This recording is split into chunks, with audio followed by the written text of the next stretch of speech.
Ashton, talk to us a bit about how you're feeling right about now. Are you planning to go for another knockout?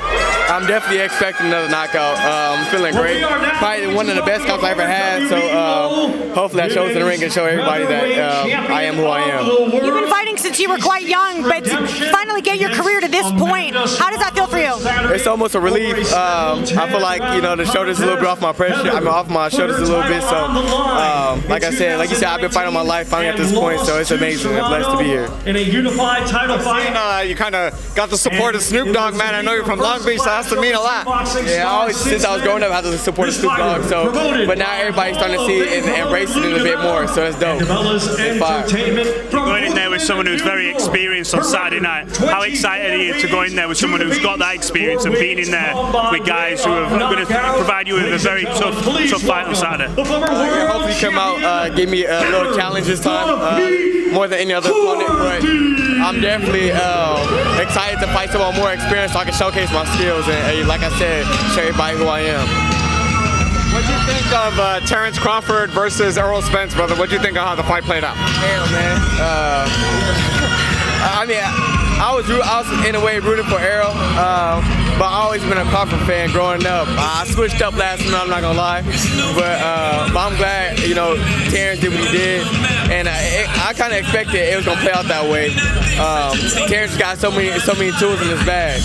Actually, what's your thoughts on Devin Haney deciding to move up to move up?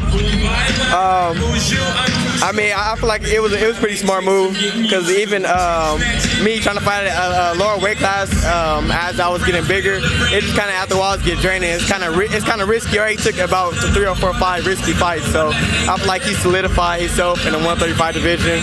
Now it's my turn, so yeah. What do you make of the main event, Jake Paul, Nate Diaz? A big fight for Jake coming back off his loss to Tommy Fury. What do you think happens?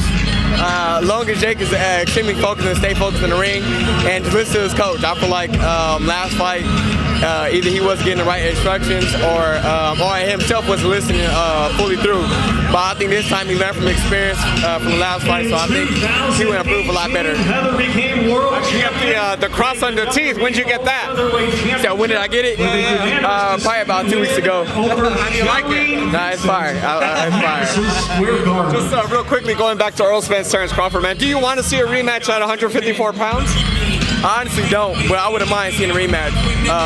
If Errol truly believes that he could come with something more at 154, I would definitely like to see it. But if in his heart he just knows, you know, whatever it is, and he might, you know, leave it alone and either fight a few more times and see where he's at, or just wrap his career up. Because he, like I said, he solidified himself too already. He's big time in boxing, so he doesn't need to fight anymore, honestly. Is there anybody else that you want to see Terence fight? I mean, who's his closest competition? Yeah, I think that's his close competition. But I don't think no one's messing with Crawford right now. Did you hear about, like, I don't know who's sort of talking about this, but Mayweather and Terence Crawford?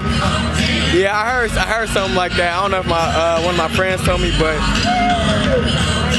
I don't know if I think the age might catch up a little bit. Like I said, Terence Crawford is at the peak of his game right now, so it's gonna be hard trying to stop that. You know, he got the momentum going on the road.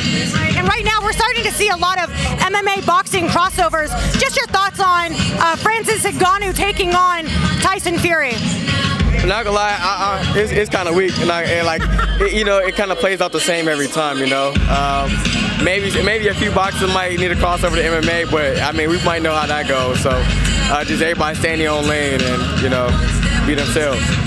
Just real quick, how does the stuff on the teeth, does that affect receiving punches at all? Do you feel different once you got that on your teeth? What do you mean? Like the cross, the diamonds on your teeth, does that like play a factor when you get like punched in the mouth or anything like that? I was boxing professionally with braces on, so I guess not. Yeah.